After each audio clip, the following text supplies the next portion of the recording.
Persidangan dugaan korupsi proyek video profil desa di Kabupaten Karo menghadirkan pembelaan emosional dari Amsal Sitepu. Di hadapan majelis hakim, ia menegaskan dirinya hanyalah pekerja seni yang tidak pernah berniat mencuri uang negara. Dalam pledoi pribadinya, Amsal Sitepu menjelaskan bahwa seluruh komponen pekerjaan seperti konsep, editing hingga dubbing merupakan bagian sah dalam produksi audiovisual, bukan rekayasa anggaran.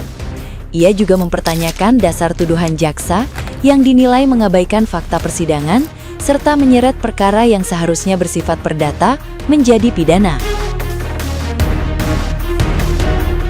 Di sisi lain, dukungan moral mengalir dari relawan dan keluarga yang hadir langsung di ruang sidang. Amsal mengaku mengalami tekanan sosial akibat stigma sebagai koruptor yang menurutnya tidak sesuai kenyataan.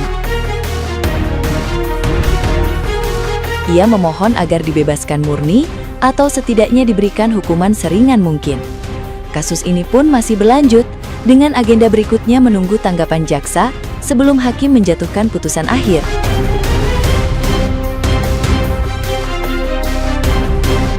Nah, gimana nih menurut netizen yang terhormat? Silahkan berkomentar ya.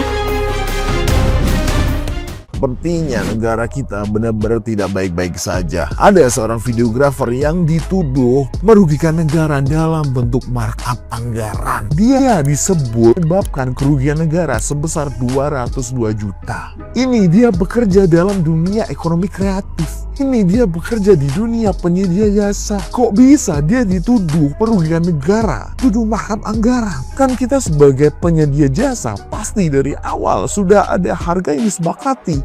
Dan di situ juga dituliskan bahwa proposal harganya juga sudah disetujui. Di situ juga ditulis bahwa kepala desa juga sudah suka sama hasil dari videografer tersebut. Dan justru kepala desa yang menggunakan anggaran tersebut tidak dimintai pertanggungjawaban sama sekali. Kok bisa hal ini terjadi di negara kita sih? Lagi-lagi kriminalisasi hukum. Ampun bener gua, seorang fotografer yang bernama Amsal Sitepu, seorang pekerja ekonomi kreatif atau videografer dari Kabupaten Karo, Sumatera Utara. Dia dituduh markup anggaran dan dituduh merugikan negara. Nanti kalian bisa lihat sendiri di akunnya Amsal Sitepu ini nih. Nih gimana ceritanya videografer bisa markup anggaran? Hah? Yang bisa markup anggaran ya pejabat-pejabat desanya. Nih gimana hukum modelan kayak begini nih? Nih kejaksaannya gimana sih? Pada punya otak kagak sih? Mentang-mentang rakyat kecil tumbalin. Pak cuma videografernya yang lo periksa, yang lo tuntut. Pejabat-pejabat daerahnya coba lo periksa. Jangan cuma dia doang. Yang bener ya, hukum itu cuma tajam ke yang lemah, tapi tumpul ke tai. Bangsat.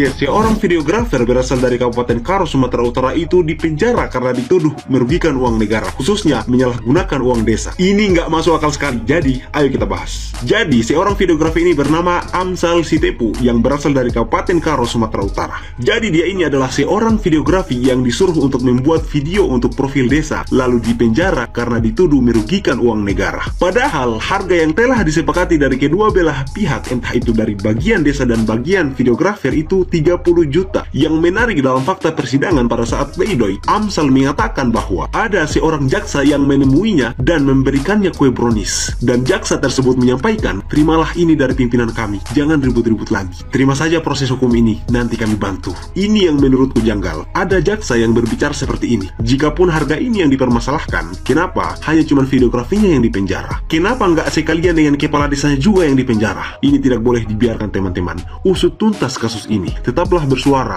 walaupun suara kita tidak seberapa. Amsal Sitepu, seorang pekerja ekonomi kreatif, diproses hukum dengan ancaman 1 tahun penjara. Seorang profesional videografer dituduh melakukan markup anggaran oleh jaksa penuntut umum di Kabupaten Karo, Sumatera Utara. Awal mulanya pada tahun 2020 ketika pandemi COVID-19 melanda, Amsal Sitepu sebagai pekerja media kreatif sempat berhenti. Sampai akhirnya muncul ide untuk membuat video profil desa dengan harga 30 juta per video. Amsal menawarkan jasanya ke pemerintah desa melalui proposal. Dari 50 proposal, ada 20 pemerintah desa yang tertarik memakai jasanya, dan pekerjaan itu pun selesai dengan tepat waktu sebelum kontrak berakhir. Di tanggal 19 November 2025, Amsal dipanggil untuk menjadi saksi dan diperiksa atas pekerjaan proyek itu. Setelah pemeriksaan saksi, status Amsal Sitepu dinaikkan menjadi tersangka dan langsung dilakukan penahanan oleh penyidik. Menurut perhitungan inspektorat, Amsal diduga melakukan markup harga yang merugikan negara sebesar 220 juta rupiah. Padahal sebelumnya di proposal sudah sepakat dengan harga penawaran 30 juta per video. Dalam dunia kreatif, harga itu sudah sangat subjektif dan mana mungkin seorang penyedia jasa ekonomi kreatif melakukan markup anggaran. Kasus hukum yang saat ini tengah dihadapi oleh Amsal C. Sitepu dan pihak keluarga ini benar-benar menjadi perhatian publik, khususnya masyarakat di Kabupaten Karo, Sumatera Utara. Amsal C. Sitepu yang merupakan profesional videografer ini didakwa telah melakukan markup anggaran dalam proyek pembuatan video profil desa di Kabupaten Karo, Sumatera Utara. Dalam proyek tersebut, Amsal C. ini sebelumnya telah melakukan atau telah mengajukan proposal penawaran ke pemerintahan desa. Dari 30 proposal yang diajukan oleh pihak Amsal ini ke pemerintahan desa, hanya 13 proposal yang diterima. Dan di dalam proposal yang diajukan sudah tertera kesepakatan bahwa dalam pembuatan video profil desa itu ada budget sebesar 30 juta rupiah per video. Amsal Sitepu yang merupakan direktur dari CP Promise Land ini menerima pembayarannya sesuai dengan proposal yang diajukan, dan pembayaran itu pun diterima oleh pihak Amsal ini setelah proyek pengerjaan pembuatan video profil desa ini rampung. Kini di dalam persidangan, jaksa penuntut umum menuntut Amsal C. Sitepu ini dengan pidana 2 tahun penjara serta denda 50 juta rupiah dan membayar biaya ganti rugi sebesar 202 juta rupiah. Jak, kita arahkan, kita alihkan dulu pandangan kita ke Kabupaten Karo, ya, ke kasusnya yang punya akun ini nih, Amsal C. Sitepu. Cuplikan-cuplikannya kalian bisa lihat langsung tuh di postingan akun dia itu. Juga dari sumber lain yang udah pada seliweran, ya. Jadi dia ini jual jasa, ya, jual jasa foto dan video. Di 2020 dia kasih proposal penawaran untuk buat video profil desa Kabupaten Karo. Proposalnya langsung dia kasih ke kepala desa, ya. Lalu dari 50 proposal yang ditawarkan, yang approve itu ada 20 desa dengan harga per video atau per desa itu 30 juta. Jadi dia ajukan 50, laku 20. Dapat ya? Singkat cerita, selesailah semua videonya tepat waktu. Video terakhir kelar di 2022, ya. Pembayarannya juga dilakukan setelah hasil diterima dan gak ada revisi lagi. Nilainya sesuai dengan yang ditandatangani dan di-approve di awal tadi, di SPJ dan di kontrak kerja, ya. Nah, di November 2025 tiba-tiba dia dipanggil untuk jadi saksi atas pekerjaannya itu. Lalu malah ditetapkan sebagai tersangka oleh penyidik di Kejaksaan Negeri Karo dengan tuduhan markup anggaran, ya. Lalu di fakta persidangan, semua kepala desa yang dihadirkan sebagai saksi menyatakan puas dengan hasilnya, dengan hasil kerjanya. Lalu di tahun setelah pekerjaan selesai, udah langsung turun juga pemeriksaan audit dari inspektorat dan gak ada masalah, ya. Tapi si Amsal C. Sitepu ini dijadikan pelaku tunggal dengan dakwaan markup.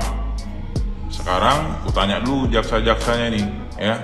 Sama jaksanya juga sama Kejari Karo juga nih, ya. Kalian kan orang-orang pintar, ya. Nggak mungkin lah aku tol-tol kan kalian. Kalian tuh tahu markup harga nggak?